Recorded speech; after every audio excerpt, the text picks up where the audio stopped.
عباسی خلیفہ مامون الرشید کا صاحبزادہ علی بن مامون ایک روز قصر شاہی کی چھت پر بغداد کا معائنہ کرنے کے لیے چڑھا اور بلند برجوں سے معائنہ کرنے لگا۔ اس کی خوراک لذیذ تھی، اس کی سواری پرسکون اور نرم و گداز تھی، اس کی زندگی لطف و مزے میں کٹ رہی تھی۔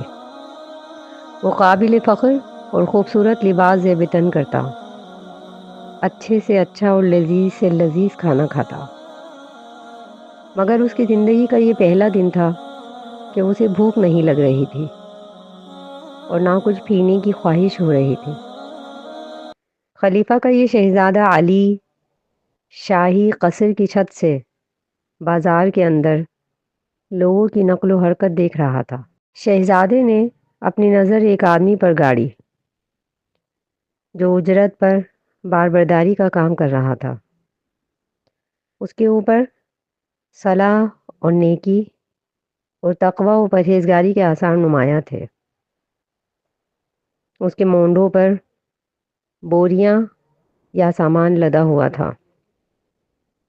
وہ سامان اپنی پیٹھ پر لاد کر ایک دکان سے دوسری دکان اور ایک جگہ سے دوسری جگہ منتقل کر رہا تھا۔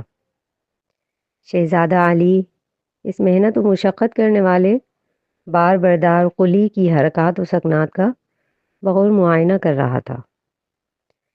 جب چاشت کا وقت ہوا تو وہ قلی اپنا کاروبار چھوڑ کر بازار سے نکل گیا اور دجلہ کے ساحل پر چلا گیا۔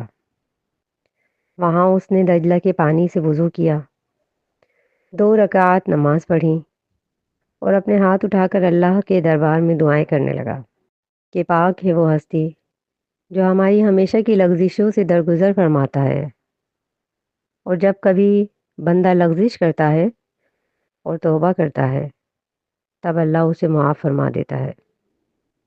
بڑی بابرکت ہے وہ ذات جس کی طرف فقراء و مساکین رجوع کرتے ہیں۔ بڑا بزرگ ہے وہ اللہ جس کے دربار میں کمزور اور مظلوم دستے سوال بلند کرتے ہیں۔ غرض یہ کہ شہزادہ علی اپنی نظر اس قلی کے اوپر گاڑے ہوئے تھا۔ جب قلی نے 2 رکعت چاشت کی نماز پڑھ لی تو پھر اپنے کام پر واپس ہو گیا اور مسلسل محنت اور لگن کے ساتھ ظہر سے کچھ وقت پہلے تک اپنے کام میں مشغول رہا۔ پھر 1 درہم میں ایک خشک روٹی خریدی اور اسے لے کر دریائے دجلہ کے کنارے پر چلا گیا۔ وہاں اس قلی نے